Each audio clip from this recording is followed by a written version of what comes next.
yesterday. I think Kenseth is in the catbird seat. It just depends on the pushers. Depends on whether Dale Earnhardt can push Greg Biffle or not. Ford's at the front, a Toyota and Chevy in row 2. Green flag. And Biffle gets about a half a car length away from Denny Hamlin here and moves up to pick up his Ford teammate, Greg Biffle. Boy, that is a teammate right there, buddy. I mean, he jumped out there, got him. Dale Jr. had no help, but he locks on the back of Biffle, second and third. I don't think it'll do Dale Jr. any good because I don't think Biffle's going to go anywhere. If he's a team player like Kenseth has been, he'll sit right there. They've got a lap and a half to find out. Now, when they come off of turn 4 and Dale Jr. is still pushing him, could be a whole different story. I'd say things might pick up.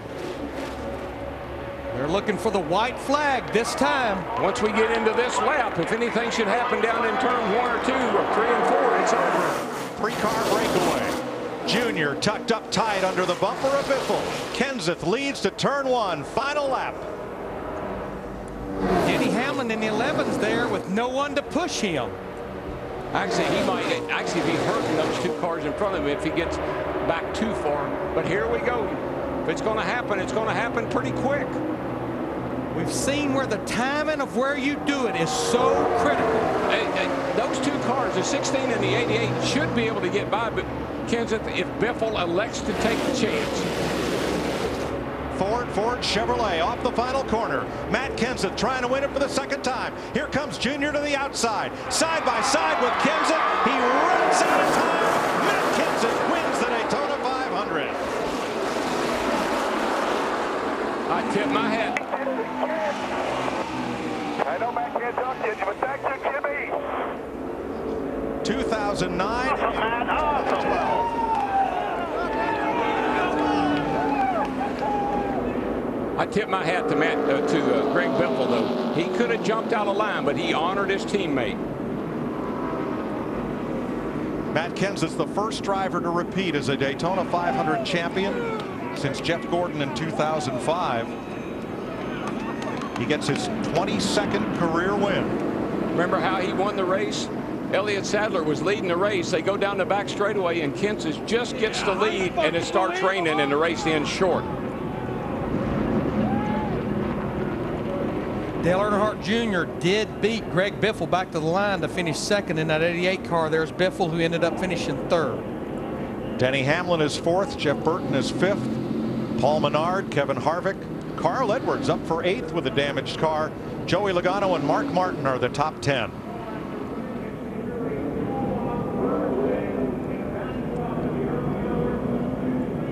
Great job by Mark Martin to get a top 10 finish. Driving for Michael. Good job, buddy. And Dave Blaney, who led during that long red flag period, winds up in the top 15 for Tommy Bolton. Pretty good day for that team.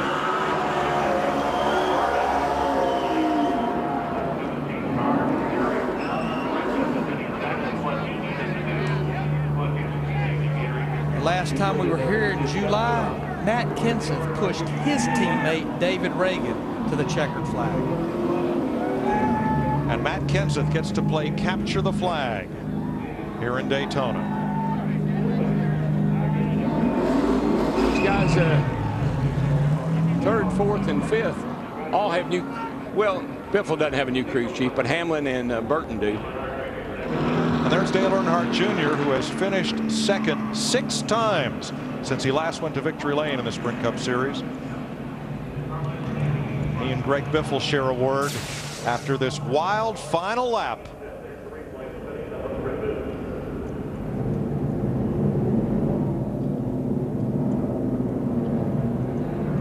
That right there was when Biffle started to go with Dale Jr. and he thought better of it. It's a pretty great way for Jack Roush to start off his 25th year in Sprint Cup. Good sign, good thing for Dale Jr. Good sign for Dale Jr. too. Gets a nice second place finish in the old Diet Dew car.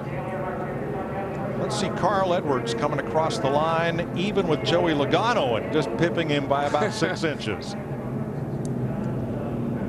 Nice move by Carl. Whoa. Whoa.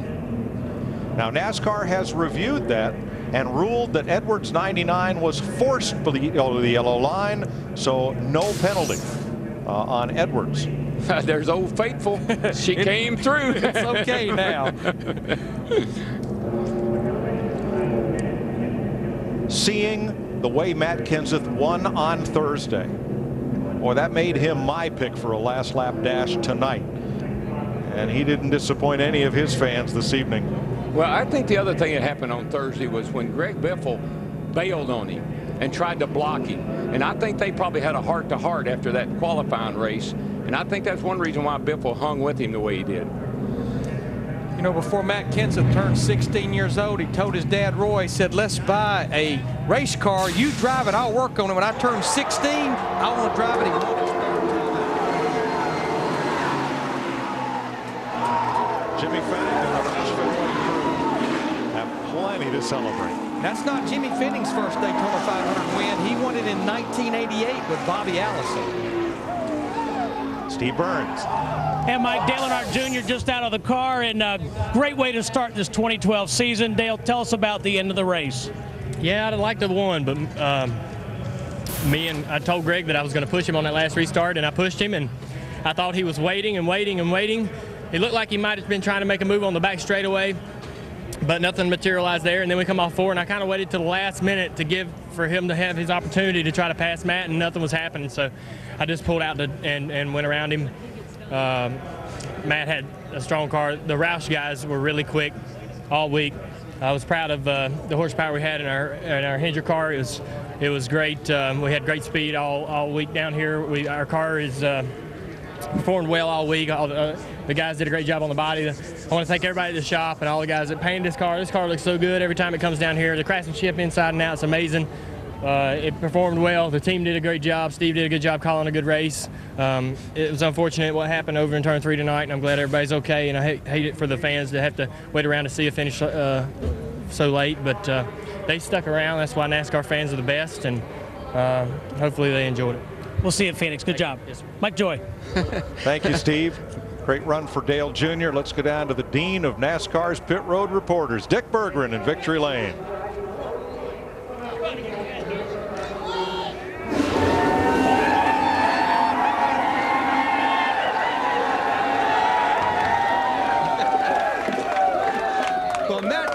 Earlier in this race, when that engine was spewing water, did you think you had any chance to win the Daytona 500?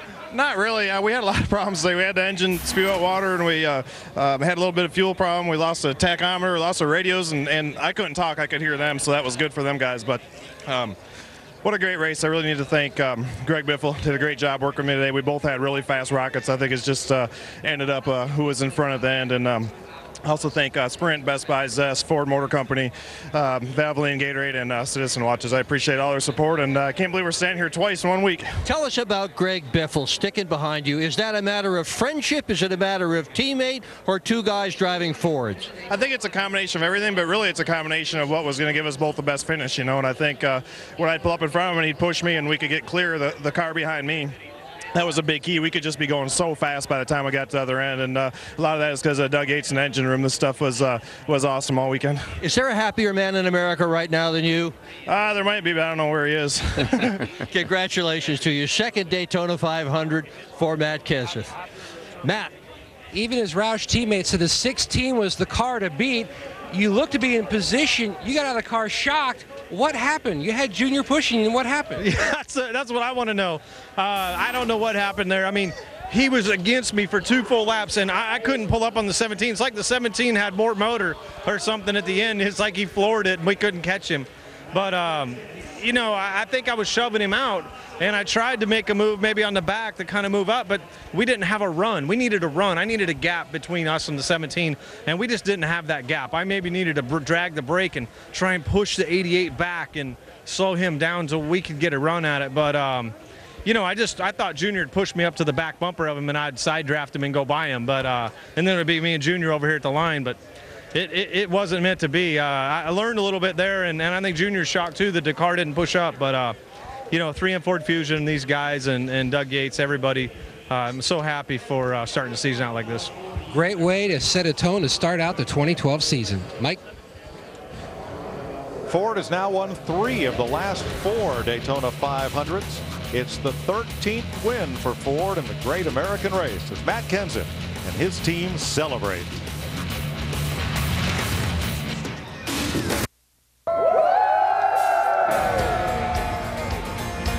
Welcome back to the Daytona 500 post-race show on Fox, presented by Sprint. Matt Kenseth hoists the Harley Earl Trophy. Matt and Katie celebrate. What a wonderful moment. For our Fox technical crew, it's already been a 19-hour day. Thank you so much for all your efforts, but boy, it's been worth it. What a wild, wild 500 miles of excitement. I've never seen anything like it. I mean, the race had never been rained out. It gets rained out. So we're going to run it Monday, and we're going to run it at, start at noon, and then we're going to start at 7, and we thought it wasn't going to make it all the way because it might rain again. And then Montoya goes over there and crashes into one of the jet dryers, and we got this huge fire. And is the track going to be okay? Will they be able to fix it, and can we get back racing? And then to have the great finish that we had. But those two Fords, Larry, they've been fast the whole time down here, and Matt Kenseth pulled it off in car number 17. I kind of like that. Yeah, I think we saw shortly after we arrived at Speed Weeks, well over a week ago, that if you're going to win this 500, you were probably going to have to beat one of those Roush Fenway drivers. Matt Kenseth, Greg Biffle combined led 93 laps, almost half of this race. But as I said at the top of the show, we truly didn't know until they came off turn 4 and had that little drag race back to the checkered flag. That's right. Well, the 36 hours of Daytona is in the books, and we're ready to go to Phoenix. Let's get out of Chris Devoda. I know this is not the way Danica Patrick would have scripted her Sprint Cup Series debut, but champions like Jimmy Johnson, Jeff Gordon fared similar fate. When you go home tonight, what do you take with you? Frustration, or do you feel like there's progression? Any lap that I turn is progression, that's for sure. That's why I was so proud of everyone working so hard. I mean, they were working hard to get me back on the track. Was there much to gain as far as position-wise? No. But what there was to gain was for me to get the experience of running out there. I ran in packs for a while. The car felt, it's a little bent up, so honestly it didn't feel perfect. But so as they got later and later in the race, I just didn't want to play a part. I didn't want to have an influence on it. I didn't want something to happen to it or break and shoot across the track. So, and then with the end there, I didn't think we were going to get the first green, white checkered in, but we did, and so it was like very perplexing in my mind. Do I want to get up there because I got nothing to gain, but I also have nothing to lose? And honestly, I think that I picked up a lot of good tips, and I just wish that the beginning of the race could have been a nice single file line like it was when I got back out there, but it wasn't. And honestly, that's my lesson to learn. Maybe is that just right off that first little bit if you're not up front. So unfortunately, we got another crashed GoDaddy car, but just like the last time, it did finish the race, but just in that darn 38th position. We look forward to seeing you in Darlington. Guys, we'll do TV first and then come back to front. Let's take a look at the unofficial results of this Daytona 500. Something interesting about Matt Kenseth, Michael Waltrip. You know what? He led his first lap tonight on lap number 146. Back when he won in 2009, led his first lap on 146. Denny Hamlin led the most laps, and Paul Menard got his best Daytona 500 finish. Great to see Mark Martin get a top 10 finish there. Kyle Busch couldn't battle to the front like he did last week in the shootout. Terry Labonte, two-time champion, grabs a top 10 finish. We saw Ricky Stenhouse mix it up in the trial over there late, finishes 20th. Anybody from 15 on back had something to do with some kind of melee on the racetrack. Regan Smith did not run in the 24 spot. He was up front most of the time, but finished up there. Your defending champion, Trevor Bayne, finishes 35th. And there's Danica in 38th. We just talked to her, and when she was getting ready to leave, they said, we'll see you in Darlington. I bet she thought, oh, no, this place has been tough enough. I got to go to Darlington next? So 2 wins in the last 4 Daytona 500s for Matt Kenseth, and of course the Cat in the Hat, Jack Roush, was with him for the whole ride. We got to take a quick break. We'll be back to Daytona with much more in just a moment. Stay with us, everybody.